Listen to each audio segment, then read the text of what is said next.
नमस्ते, भारत एक्सप्रेस देख रहे हैं आप। मैं हूं आपके साथ रोहित पोखरियाल, लेकर हाजिर हूं विश्व विशेष। अमेरिका ईरान जंग में लगातार खतरनाक मोड़ लिया जा रहा है। हूती विद्रोहियों की एंट्री हो गई है और अब खाड़ी क्षेत्रों से भी नए मोर्चे, नए फ्रंट्स खुल चुके हैं। इसने पूरे पश्चिम एशिया को टेंशन में डाल दिया है। आखिर पश्चिम एशिया की जंग किस दिशा में आगे बढ़ रही है? क्या यह रीजनल टकराव से निकलकर सुपर पावर देशों के बीच टकराव की तरफ बढ़ रही है? दरअसल ये हम इसलिए कह रहे हैं क्योंकि अमेरिकी प्रेसिडेंट डोनाल्ड ट्रंप ने जंग की फैल रही आग के बीच चाइना और रशिया को इससे दूर रहने के लिए एडवाइस किया है। ट्रंप ने क्लियर कहा कि अगर चीन या रूस ईरान को किसी तरह की मदद करता है तो उसके गंभीर नतीजे भुगतने होंगे। अमेरिका ईरान जंग क्या अब महायुद्ध में तब्दील होने वाला है और किस तरह से यह ग्लोबल संकट को गहरा रहा है, इसी पर देखिए हमारी ये खास पेशकश, महायुद्ध शुरू।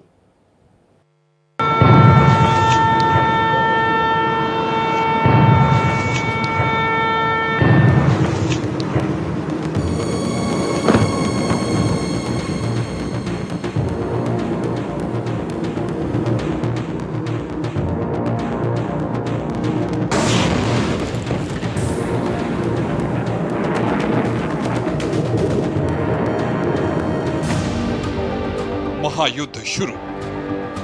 पश्चिम एशिया में जारी टकराव अब महायुद्ध में बदलता जा रहा है।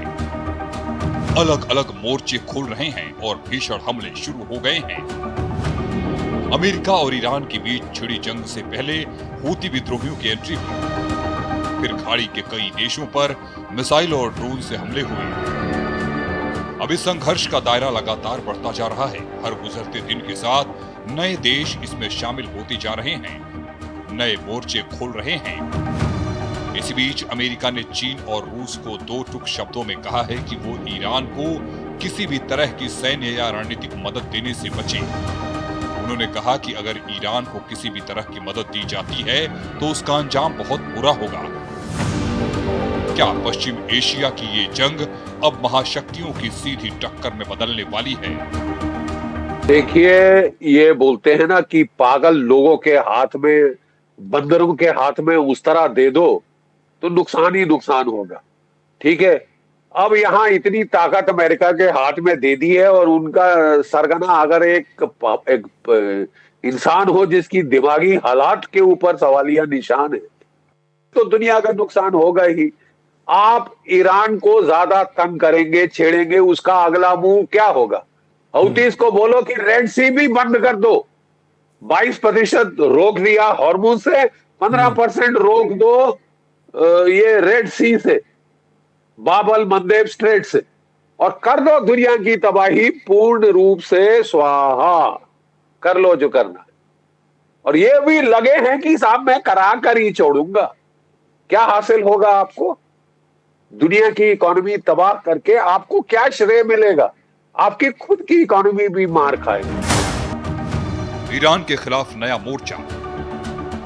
पश्चिम एशिया में युद्ध लगातार फैलता जा रहा है। एक तरफ ईरान और उसके विरोधियों के बीच सैन्य टकराव चरम पर है तो दूसरी तरफ खाड़ी के कई देशों की सुरक्षा भी दांव पर लग चुकी है। हर नए हमले के साथ आशंका बढ़ रही है कि कहीं ये टकराव अब पूरे क्षेत्र को अपनी चपेट में ले न ले। पहली बार बहरीन और कुवैत सीधे युद्ध में कूद पड़े हैं। बहरीन और कुवैत ने ईरान के सैन्य ठिकानों को निशाना बनाया है। लंबे वक्त से ईरान इन देशों पर हमला कर रहा है। ईरान के खिलाफ चलाए गए इस बड़े सैन्य अभियान में उसकी सैन्य ताकत को निशाना बनाया गया। रिपोर्ट के मुताबिक हमलों में ईरान के drone launch pad, missile storage sites और कई अहम सैन्य ठिकानों को टारगेट किया गया ताकि उसकी जवाबी कार्रवाई की क्षमता को कमजोर किया जा सके। ईरान के खिलाफ चलाए जा रहे इस पूरे ऑपरेशन का सबसे बड़ा खुलासा संयुक्त अरब अमीरात यानी यूएई को लेकर हुआ है। रिपोर्ट के मुताबिक यूएई ने सीधे बमबारी में हिस्सा नहीं लिया, लेकिन पर्दे के पीछे उसकी भूमिका बेहद अहम रही। यूएई ने ईरानी सैन्य ठिकानों की खुफिया जानकारी मुहैया कराई और पूरे मिशन के दौरान डिफेंसिव एयर कवर देकर ऑपरेशन को कामयाब बनाने में अहम रोल अदा किया। दरअसल जब भी ईरान अमेरिका या उसके सहयोगियों के रणनीतिक हितों को चुनौती देता है तो खाड़ी क्षेत्र में मौजूद अमेरिकी और सहयोगी देशों के सैन्य ठिकाने सबसे पहले निशाने पर आते हैं। यही वजह है कि इस बार जवाबी कार्रवाई भी बेहद वेल प्लान्ड और कम्प्रिहेंसिव लेवल पर की गई। मुझे समझ नहीं आ रहा कि ये सिंपल मैथमेटिक्स, लगा था कि डोनाल्ड ट्रंप साहब को समझ आ गया है, समझ आ भी गया था, तभी उन्होंने एमओयू साइन कर दिया। जहां एमओयू साइन कर दिया तो जो मागा के जो पागल लोग हैं वहां पे कुछ जो मैड, एक उसके अंदर एक मैड तबका भी है, फ्रिंज, लूनेटिक फ्रिंज, उसने बोला सरेंडर डॉक्यूमेंट साइन कर दी, लड़े जाओ, लड़े जाओ, है काबिलियत, अंदेशा अंजाम देख लिया लड़ाई फॉरवर्ड करने का।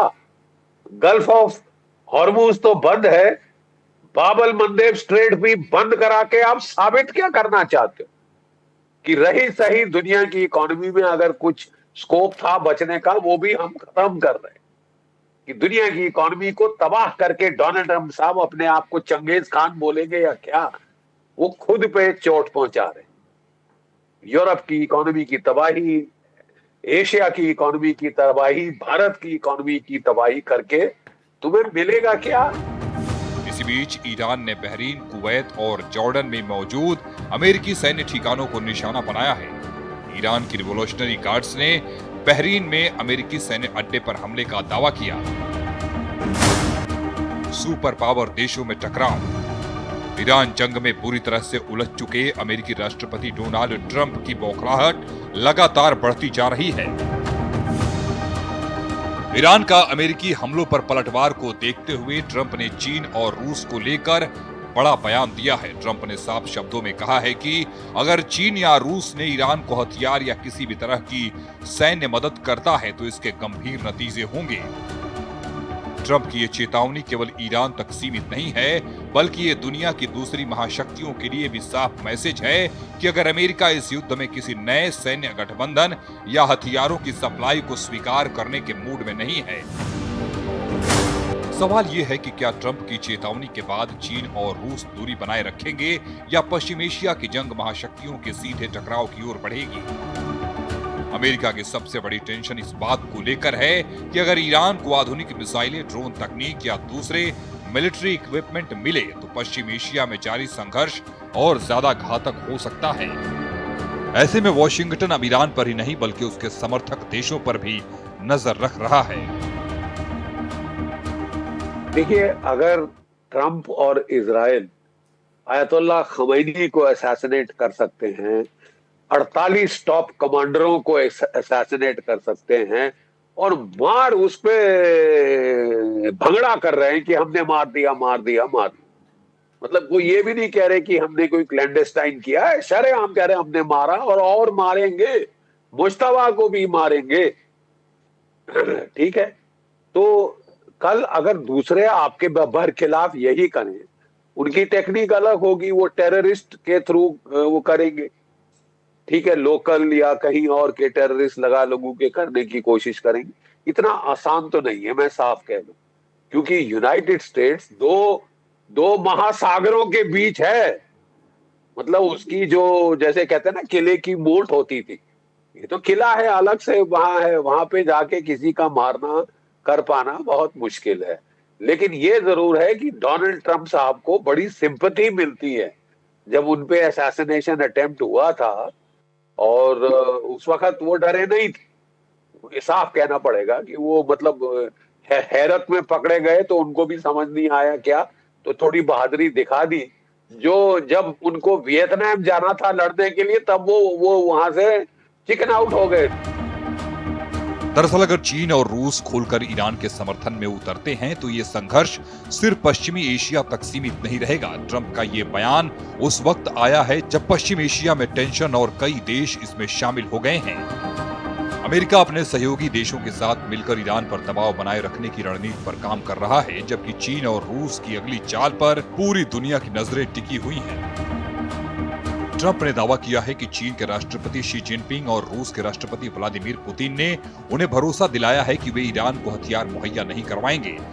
लेकिन उन्होंने ये भी कहा कि अगर इस भरोसे को तोड़ा गया और ईरान को हथियारों की सप्लाई हुई तो अमेरिका इसे हल्के में नहीं लेगा। होर्मुज और बाब अल मंदेब बंद। अमेरिका ईरान जंग के भड़कने से होर्मुज के साथ ही बाब अल मंदेब पर गहरा रहे संकट और दुनिया भर में एनर्जी सप्लाई के ठप पड़ जाने के दबाव झेल रहे ट्रंप ने इस बात का दावा किया है कि ईरान और अमेरिका के बीच बातचीत जारी है। अगर ईरान बात करना चाहता है तो वो सुनने के लिए तैयार है, लेकिन उसे परमाणु हथियार रखने की इजाजत नहीं दी जाएगी। ईरान के विदेश मंत्री अब्बास अराक्ची ने कहा है कि ईरान अमेरिका के सामने झुकेगा नहीं और उसकी धमकियां भी बर्दाश्त नहीं करेगा। उन्होंने ये बयान किर्गिस्तान में एससीओ के विदेश मंत्रियों की बैठक में दिया। दुनिया की एनर्जी सप्लाई की दो सबसे अहम समुद्री ट्रांजिट रूट होर्मुज और बाब अल मंदेब बंद होने से ग्लोबल इकोनॉमी पर बड़ा संकट मंडराने लगा है। हालिया टेंशन के बाद होर्मुज की तरह ही बाब अल मंदेब के बंद होने का खतरा बढ़ गया है। अरे 5 बार इन्होंने टूर ऑफ ड्यूटी वियतनाम में डॉज करी है। और अपना जब लड़ने का टाइम था, जब जवान थे, तब तो लड़े अड़े नहीं, तब तो भागे लड़ाई से दूर, बेशर्मी से कि मेरी तबीयत ठीक नहीं, ये ठीक नासाज है, ये वो है। अब दुनिया को धकेल रहे हैं मरने के लिए। क्या हक क्या है आपको? पागलपने में आपकी तो हद बढ़ गई है। इजराइल की लॉबी सटिया गई है कि भी दुनिया की तबाही हो जाए, इकोनॉमिक सर्वनाश हो जाए, कोई बात नहीं। वो सना को फिर ईरान भी तो अपनी जान के लिए लड़ रहा है साहब, वजूद के लिए लड़ रहा है। वो भी जो नुकसान कर सकता है वो करेगा, और उसको तो अच्छी चीज उसके पास है, गल्फ ऑफ हॉर्मुज। तुतड़ी पकड़ ली है उसने पूरी दुनिया की, और आपकी वजह से। उसके पहले तो नहीं कर रहा था, ये आपने मजबूर किया ना। करता क्या ना मरता, वो भी जान के लिए लड़ रहा है। होर्मुज स्ट्रेट से दुनिया के करीब 5वें हिस्से का कच्चा तेल गुजरता है। वहीं बाब अल मंदेब लाल सागर को अरब सागर से जोड़ने वाला रणनीतिक समुद्री रूट है, जिसके जरिए एशिया, यूरोप और मिडिल ईस्ट के बीच बड़े लेवल पर तेल और व्यापारिक जहाजों की आवाजाही होती है। ईरान अमेरिका में लगातार बढ़ते तनाव के बीच कच्चे तेल की कीमतों में फिर तेज उछाल आया है। ब्रेंट क्रूड की कीमत मई के बाद पहली बार $100 प्रति बैरल के स्तर को पार कर गया है। जंग के लंबा खिंचने का असर अब गंभीर होता जा रहा है। सवाल सिर्फ युद्ध का नहीं है, बल्कि दुनिया की एनर्जी सिक्योरिटी का भी है। अगर होर्मुज और बाब अल मंदेब ज्यादा दिनों तक बंद रहता है तो इसके असर से पेट्रोल और डीजल की कीमतों में आग लग जाएगी और उससे तमाम तरह की मुश्किलें पैदा होंगी, और ये दुनिया को आर्थिक मंदी की तरफ धकेलने वाला साबित होगा।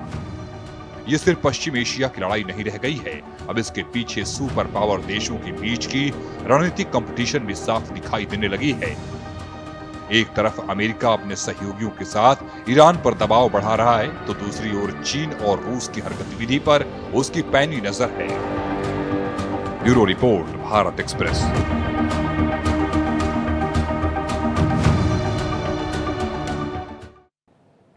दुनिया इंडोनेशिया को पर्यटक देश के तौर पर जानती है, लेकिन उसकी खूबसूरती के पीछे एक काली हकीकत भी छिपी हुई है।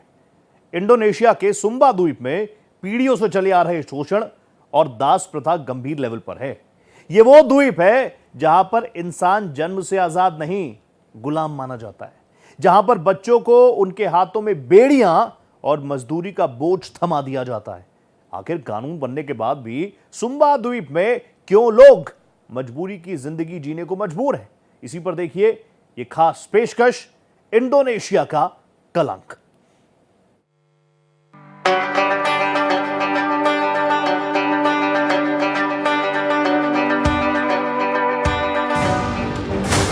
इंडोनेशिया का कलंक।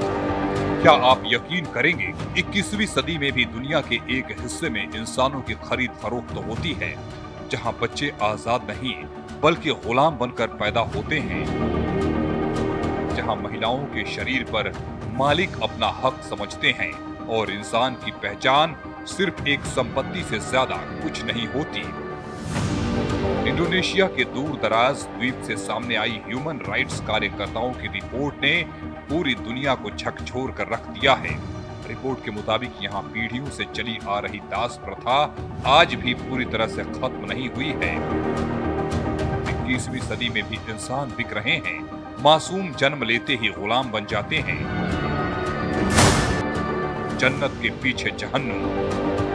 बाली के सुनहरे समुद्र तट, आलीशान रिसोर्ट्स और प्राकृतिक खूबसूरती ही इंडोनेशिया की पहचान है।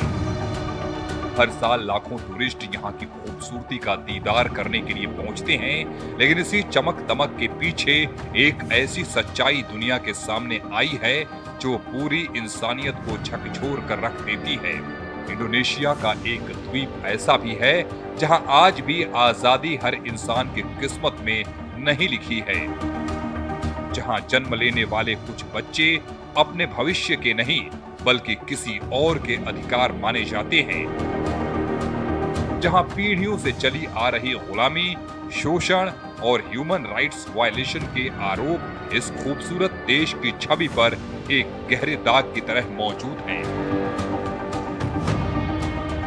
इंडोनेशिया के एक द्वीप पर इंसानियत शर्मसार, पीढ़ियों से चली आ रही गुलामी, महिलाओं का शोषण और बच्चों का छीनता बचपन। इंडोनेशिया के इस द्वीप का नाम है सुम्बा द्वीप। इंसानियत को शर्मसार करने वाली इस व्यवस्था को असल में सामाजिक प्रथा का नाम दे दिया गया है। इंसानियत पर सबसे बड़ा सवाल। इंडोनेशिया की राजधानी जकार्ता से करीब 2000 किलोमीटर दूर सुम्बा द्वीप पर 21वीं सदी में भी दास प्रथा चल रही है। इस द्वीप पर पैदा होने वाले बच्चे अपने मालिकों के गुलाम होते हैं। मानवाधिकार कार्यकर्ताओं के मुताबिक पूर्वी सुम्बा द्वीप में 1700 से लेकर कई हजार अता आज भी गुलामी के चंगुल में फंसे हुए हैं। जिस उम्र में बच्चों के हाथों में खिलौने और किताबें होनी चाहिए, उस उम्र में अता समुदाय के कई बच्चों के हाथों में मेहनत का बोझ थमा दिया जाता है। समुदाय के कई लोग पीढ़ियों से शोषण और बॉन्डेड लेबर जैसा जीवन जीने को मजबूर हैं। रिपोर्टों के मुताबिक अगर काम में थोड़ी भी चूक हो जाए तो सजा बेहद कठोर हो सकती है। आरोप है कि कई लोगों के साथ मारपीट की जाती है, उन्हें बाल पकड़कर घसीटा जाता है और अपमानित भी किया जाता है। रिपोर्ट में यह भी कहा गया है कि कई बार सजा के तौर पर लोगों को खौलते पानी तक फेंक दिया जाता है। मानवाधिकार कार्यकर्ताओं का कहना है कि सबसे दुखद बात यह है कि इन लोगों के पास अपने जीवन के फैसले लेने की भी आजादी नहीं होती। उनका बचपन, उनका श्रम और उनका भविष्य सब कुछ सामाजिक और इकोनॉमिक कंसंट्रेट से जकड़ा है। ये सिर्फ एक समुदाय की त्रासदी नहीं बल्कि पूरी मानवता के सामने खड़ा एक सवाल है। अब भी जिंदा है दास प्रथा। इस पूरे समाज की जड़ें सदियों पुरानी मरापू परंपरा से जुड़ी हुई बताई जाती हैं। इसी सामाजिक व्यवस्था के तहत समुदाय को 3 वर्गों में बांटा गया है। सबसे ऊपर शासक और कुलीन वर्ग, उसके बाद आम नागरिक और सबसे नीचे वो तबका जिसे पीढ़ियों तक दूसरों की सेवा करने के लिए मजबूर किया जाता है। सवाल ये है कि क्या किसी समाज में जन्म के आधार पर इंसान की हैसियत तय होना स्वीकार किया जा सकता है? इस व्यवस्था में सबसे निचले वर्ग के लोगों की सामाजिक हैसियत बेहद सीमित होती है। कई परिवारों में ये स्थिति पीढ़ी दर पीढ़ी चलती रहती है, जहां जन्म लेने वाला बच्चा भी उसी सामाजिक दर्जे का हिस्सा माना जाता है जिसमें उसके माता पिता थे। यही वजह है कि कई लोगों के लिए गरीबी और सामाजिक बंधन से बाहर निकलना बेहद मुश्किल हो जाता है। सुम्बा द्वीप पर सबसे दर्दनाक हालत गुलाम महिलाओं और लड़कियों की है।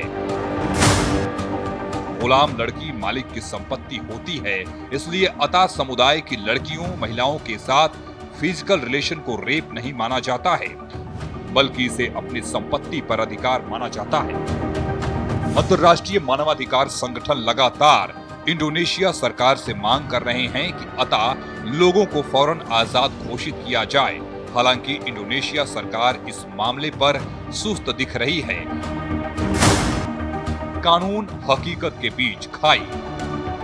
कानून ने भले ही गुलामी को खत्म कर दिया हो, लेकिन सवाल है कि क्या सिर्फ कानून से सदियों पुरानी सामाजिक सोच भी बदली जाती है? इंडोनेशिया ने 1945 में आजादी के बाद अपने संविधान में गुलामी पर पूरी तरह प्रतिबंध लगा दिया था। कानूनी तौर पर यह प्रथा खत्म की जा चुकी है, लेकिन विश्व विशेष में आज मेरे साथ इतना ही। दीजिए इजाजत, नमस्कार।